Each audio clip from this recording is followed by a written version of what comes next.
ఇలా పెద్ద ఎత్తున ఊహించిన దానికంటే పెద్ద ఎత్తున అని చెప్పి యావత్ తెలంగాణ సమాజం మొత్తం టీవీల ముందు కూర్చున్నారే.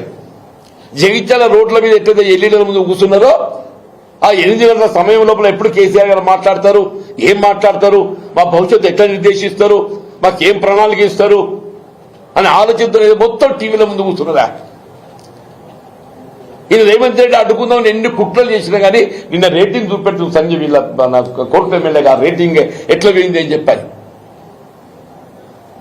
వ్యూవర్స్ ఏదైతుందో మీకు తెలుసు కదనే, ఛానల్స్ ఏదైతుందో ఇక్కడ కేసీఆర్ గారు ప్రసంగం అవుతుంటే అదే సమయానికి రేవంత్ రెడ్డి అక్కడ నేను ముఖ్యమంత్రిని కదా నాకు చూడు ఉందని చెప్పాను. సూచనడు కావాలి కదా.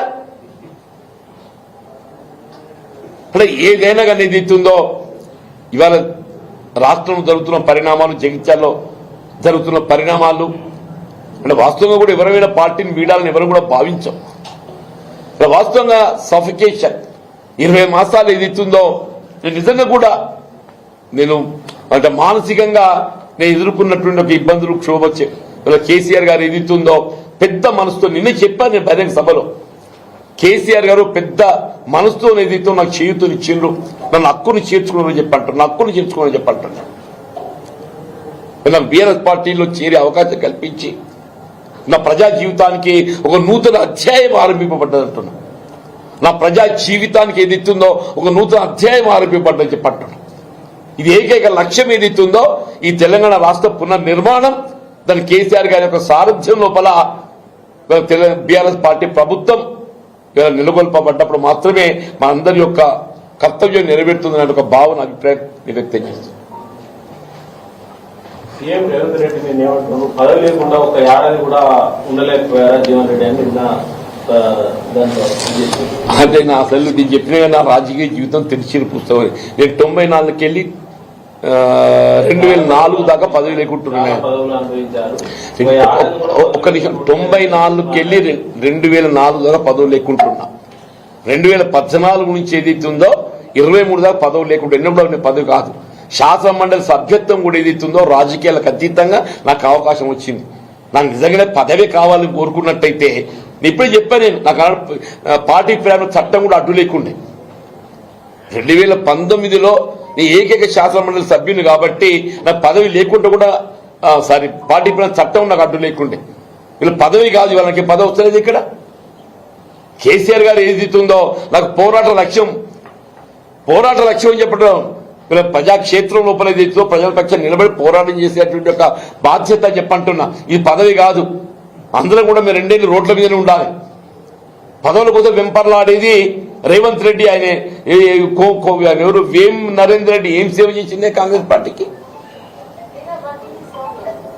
వేం నరేంద్ర రెడ్డి అనే అతడు ఏదైతుందో కాంగ్రెస్ పార్టీకి ఏం సేవ చేసిందని చెప్పట్టు నేను. ఇవాళ రేవంత్ రెడ్డి గారికి ఒక వ్యక్తిగత సహాయకుడు, ఆ చిన్నారెడ్డి గారికి ఇచ్చేది ఉంటే నేను అడగలే రాజ్యసభ. మీకు తెలుసో తెలియదు నాయన, నేను ప్రభుత్వం ఏర్పడ్డ నాడు కూడా నాకు మంత్రి పదవి కావాలని చెప్పి నేను ఢిల్లీ పోలే.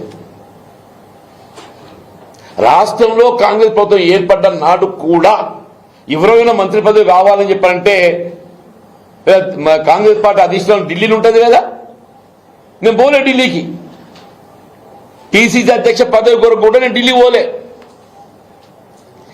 పిసిసి అధ్యక్ష పదవి నా పేరు ప్రకటింపబడి ఇదే పెట్టుబడిదారుల కుట్రతో ఎప్పుడైతే అది నిలిపివేయబడడం జరిగిందో నేను మళ్ళీ ప్రయత్నంలో భాగంగా నాకు కావాలని చెప్పి ఢిల్లీ పోలే.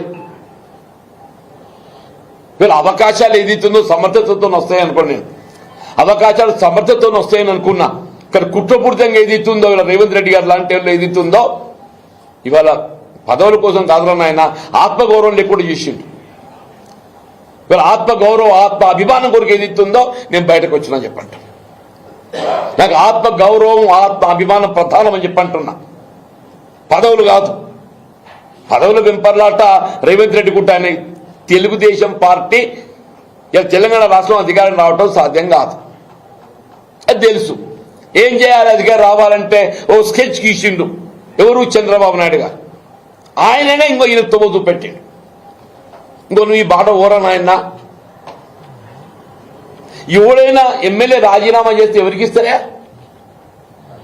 స్పీకర్కి ఇస్తాను. ఎవరికి ఇవ్వాలి? ఈయన ఎవరికి ఇచ్చిండు?